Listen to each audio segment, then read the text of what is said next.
رحیم، جہاں پر انسان جسم اور روح کا مرکب ہے، جہاں پر انسان خیر اور شر کا مرکب ہے، جہاں پر انسان مٹی، آگ، پانی اور ہوا کا مرکب ہے، جہاں پر انسان روحانی اور نفسانی خواہشات کا مرکب ہے، وہاں پر انسان خوبیوں اور عیبوں کا مرکب بھی ہے۔ مگر یاد رہے، دیکھنے والے کی سوچ کا انداز ذرا مختلف ہونا چاہیے۔ یہ نہیں کہ ہر کسی کے عیب ہی اس کو نظر آئیں اور اس کی خوبیاں اسے نظر نہ آئیں۔ اگر عیب نظر آئیں بھی صحیح تو ان پر پردہ ڈالنا ہے۔ سوچ کا انداز مختلف ہونے کا مقصد کیا ہے؟ جیسا کہ ہوا میں اڑنے والا ایک پرندہ، اس کے دو پر ہیں، جسامت اس کی چھوٹی ہے، اڑتا ہوا میں ہے، اسے ہم مکھی کہتے ہیں۔ بعین ہی اسی طرح دوسرا کہ اس کے دو پر ہیں، جسامت اس کی چھوٹی ہے، اڑتا وہ بھی ہوا میں ہے، لیکن ہم اسے پروانہ کہتے ہیں۔ مکھی سے لوگ نفرت کرتے ہیں اور پروانے کی لوگ مثالیں پیش کرتے ہیں۔ پروانے کے عشق اور محبت کی خطباء، علماء، بڑی بڑی کتب کے اندر مثالیں دی جاتی ہیں۔ آخر اس کی وجہ کیا ہے؟ وجہ اس کی یہ ہے کہ مکھی وہ زخم پر بیٹھتی ہے، مکھی وہ عیب کو تلاش کرتی ہے اور پروانہ روشنی ڈھونڈتا ہے۔ پروانہ روشنی کا متلاشی اور طلبگار ہوتا ہے۔ بس اس نے عیبوں کو تلاش کیا، لوگوں نے اسے بالکل چھوڑ دیا، اور اس نے خوبیوں کو تلاش کیا، لوگوں نے اس کی مثالیں دینا شروع کر دی۔ ایک آدمی بالا خانے سے ایک ونڈو سے جھانک کر دیکھ رہا تھا، اور اس نے ونڈو سے جھانکا اور نیچے دیکھا، اور اس نے کہا کہ نالی بہت گندی پڑی ہے۔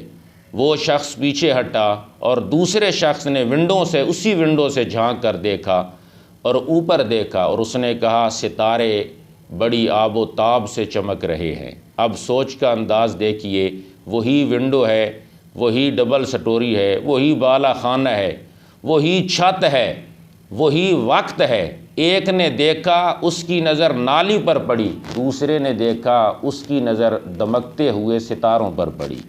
بس سوچ کا انداز اس طرح کا ہونا چاہیے کہ انسان کو خوبیاں نظر آنی چاہیے۔ تیسری مثال اس کی یہ ہے کہ بعض تو یہ کہتے ہیں کہ رکی ہوئی گھڑی کے اندر بھی آپ کو عیب نہیں بلکہ آپ کو خوبیاں ڈھونڈنی ہیں۔ رکی ہوئی گھڑی کے اندر خوبیاں کیسے ملیں گی؟ وہ تو رک گئی ہے۔ کہتے ہیں کہ فرض کیا اگر ایک گھڑی 10 بجے پر رکی ہوئی ہے، 10 بجے پر، غور کرنا، 10 بجے پر رکی ہوئی ہے ایک گھڑی، تو کہتے ہیں کہ اس کے اندر بھی 24 گھنٹوں کے اندر آپ یہ کہیں کہ یہ گھڑی بھی 24 گھنٹوں کے اندر 2 بار سچ بولتی ہے، اور سچ بولنا یہ خوبی ہے۔ 2 خوبیاں تو اس میں بھی ہیں کہ دن کے اندر 2 بار سچ بولتی ہے رکی ہوئی گھڑی۔ کہا اس لیے کہ جو 10 بجے پر رکی ہوئی ہے، دن کے 10 بجے بھی وہ سچ بول رہی ہے، اور رات کے 10 بجے بھی وہ سچ بول رہی ہے۔ تو سوچ کا انداز اس طرح کا ہونا چاہیے کہ اگر عیب ہوں بھی صحیح تو وہ نظر نہیں آنے چاہیے۔ اگلی بات یہ ہے کہ بعض صوفیاء تو یہ کہتے ہیں کہ عیب دوسروں پر کسی کے ظاہر کرنا تو دور کی بات ہے، بلکہ آپ کو چاہیے کہ آپ کسی شخص کا عیب خود اس پر بھی ظاہر نہ کریں۔ دوسروں پر ظاہر کرنا یہ اور بات ہے۔ یہ صوفی کا موقف دیکھیے، دوسروں پر ظاہر کرنا تو اور بات ہے، خود اس پر بھی عیبوں کو ظاہر نہ کیا جائے اس طرح کہ اسے شرمندگی کا احساس ہو۔ میں نے یہ نہیں کہا کہ عیبوں کی اصلاح نہیں کرنی چاہیے، اصلاح کرنی چاہیے، لیکن اس پر اس طرح عیب ظاہر نہیں کرنا چاہیے کہ اسے شرمندگی کا احساس ہو۔ اصلاح کرنا یہ لازمی اور ضروری امر ہے۔ لیکن اصلاح بھی اس انداز سے ہونی چاہیے کہ اس کو شرمندگی کا احساس نہ ہو، اس پر ظاہر عیب نہیں کرنا چاہیے، اس لیے کہ اسے شرمندگی ہوگی۔ جیسا کہ ایک بزرگ کے سامنے کسی آدمی کا وضو ٹوٹا، وہ بزرگ اس آدمی کے لیے ہمیشہ ہمیشہ تا حیات ہمیشہ وہ بزرگ اس کے سامنے بہرا ہو گیا کہ مجھے کچھ سنائی نہیں دیتا۔ کیوں؟ اس لیے کہ اگر میں یہ کہوں گا کہ مجھے سنائی دیتا ہے تو اس کو اس عیب کی وجہ سے، جو اس کا عیب مجھ پر کھلا ہے، جس پر میں مطلع ہوا ہوں، اسے شرمندگی کا احساس ہوگا۔ تو عیب خود اس پر بھی ظاہر نہیں کیا، اگر ظاہر کیا جائے تو اس انداز سے کیا جائے کہ اس کی اصلاح کی جائے، اصلاح کی نیت ہو تو پھر درست ہے۔ اور اصلاح کا انداز کیسا ہونا چاہیے؟ جیسا کہ ایک صوفی بزرگ گزر رہا تھا اور ایک عمر رسیدہ شخص وضو کر رہا تھا، اور وہ وضو میں ایک غلطی کر رہا تھا، تو یہ عیب تھا اس کا۔ عمر رسیدہ تھا، بڑی عمر ہو گئی تھی، ابھی وضو کا طریقہ اسے نہیں آ رہا تھا، ایک وضو کے اندر اس کی غلطی موجود تھی وضو کے اندر۔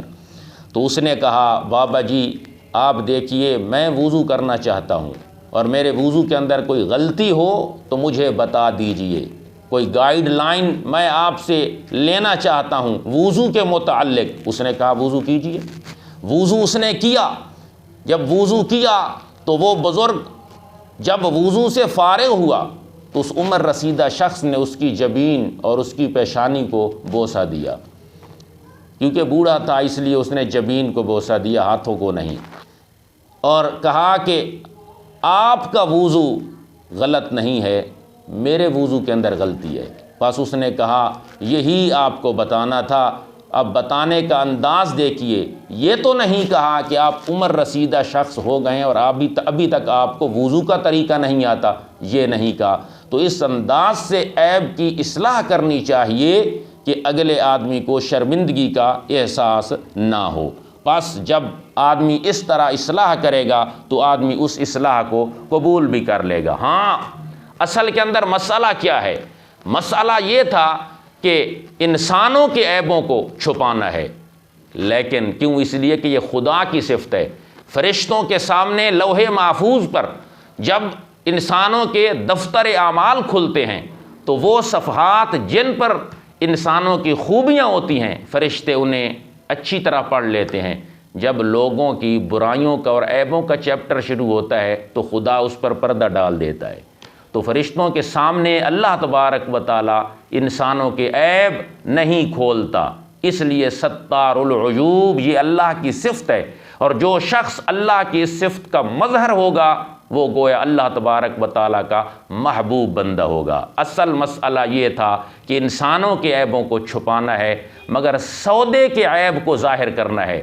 سودے کے عیب کو، یعنی کوئی سودا آپ بیچنا چاہتے ہیں تو پھر اس کا عیب چھپانا نہیں ہے بلکہ اس کا عیب بتانا ہے۔